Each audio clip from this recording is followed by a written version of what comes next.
जा रहा है। नहीं, बिल्कुल प्रधानमंत्री जी, खुशी हम सब बिहारियों को इस बात की है कि प्रधानमंत्री जी की प्राथमिकता में जिस तरीके से बिहार दिखता है, ये दर्शाता है कि विकसित बिहार बनाने के लक्ष्य को लेकर मेरे प्रधानमंत्री कितने ज्यादा गंभीर हैं। और जब जब प्रधानमंत्री जी बिहार आए हैं, तब तब बिहार को हजारों करोड़ों की सौगात देकर गए।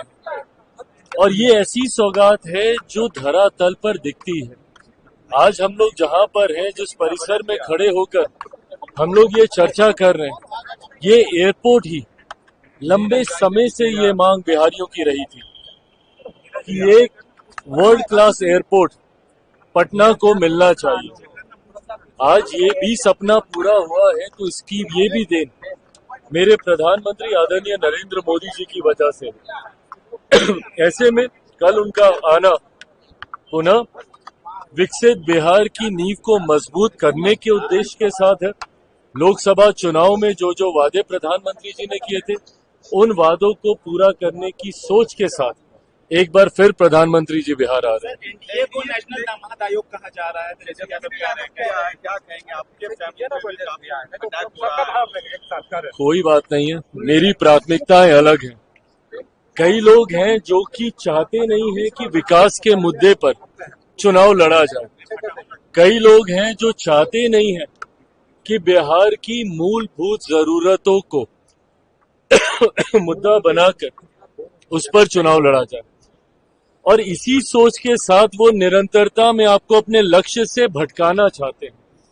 कल जब प्रधानमंत्री जी आ रहे हैं, तो पूछे ना प्रधानमंत्री जी से कि भैया आपने ये वादा किया था, ये नहीं हुआ, ये वादा कहा था, ये नहीं हुआ। ये सवाल कीजिए ना, पूछिए कि आपने एयरपोर्ट कहा था नहीं दिया, आपने एक और एम्स कहा था नहीं दिया, ये सवाल कीजिए ना।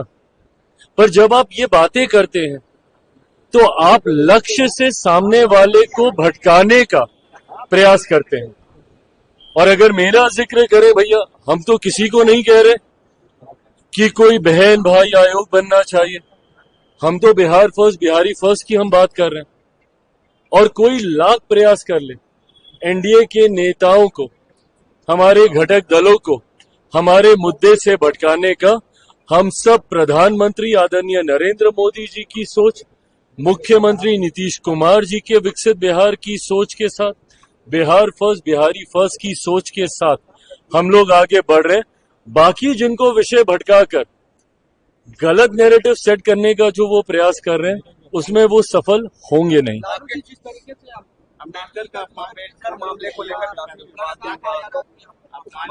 चाहिए, देखिए, जिस तरीके से मैं उनके स्वास्थ्य को भी समझता हूं, पर उसके बावजूद जिस तरीके से बाबा साहेब की तस्वीर को चरणों में रखकर जिस तरीके से वो दृश्य सामने आए, वो हर उस व्यक्ति को दुखी करते हैं जो बाबा साहेब भीमराव अंबेडकर जी की विचारधारा, उनकी सोच, और मुझे लगता है देश का 140 करोड़ व्यक्ति उनकी उस सोच के साथ सहमत। आज अगर देश चल रहा है तो बाबा साहेब के बनाए हुए संविधान के आधार पर ही चल रहा है, जिसके सामने हर बार मेरे प्रधानमंत्री जी अपना सर नतमस्तक कर देश को उसी आधार पर लेकर जाने के संकल्प को बार बार दोहराने का काम करते हैं।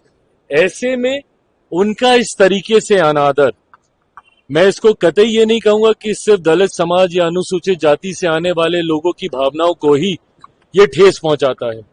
ये ना सिर्फ हर बिहारी को ये दृश्य ठेस पहुंचाता है, हर देशवासी को ये दृश्य ठेस पहुंचाता है और पुनः उस सोच को सोचने के लिए आपको विवश करता है कि क्या यही इन लोगों की सोच है, जहां एक तरफ इस समाज से आने वाले महापुरुषों का आप अपमान करिएगा और फिर उन्हीं को अपना वोट बैंक बनाकर अपनी राजनीतिक रोटी सेकने का प्रयास कीजिएगा।